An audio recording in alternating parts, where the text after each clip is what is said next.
Immigration and Customs Enforcement has been increasing raids across the nation, including here in New Mexico. ICE agents detained nearly a dozen undocumented migrants at a dairy farm in southeast New Mexico. Felice Romero has more from a civil rights organization condemning the raid.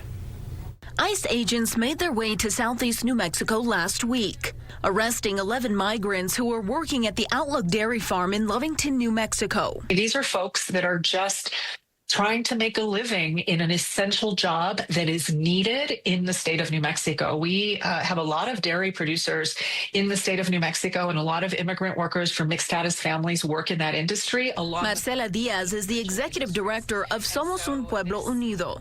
The immigrant-based workers' rights organization says the raid is creating fear among communities and causing an economic impact. People are afraid. They're afraid to go to work. They're afraid to go to the house. And in this case, you have, cows that aren't being milked. I mean, you're having a real disruption to families and to business in those communities. Diaz says they're working to provide information to people detained and making sure they have enough immigration attorneys to help. We are just nervous that folks in our communities are not being given the right information, are being whisked away, are being pressured to self-deport or to become not fight their cases without the legal representation or at least a consultation that they deserve and that they should have access to.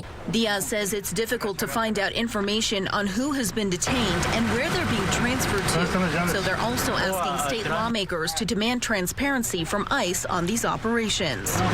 And it doesn't matter whether you're documented or undocumented. We have rights. We know that a lot of U.S. citizens are also being temporarily detained and being asked to show their legal status. And if they don't have it, they get caught up in this as well. Felice Romero,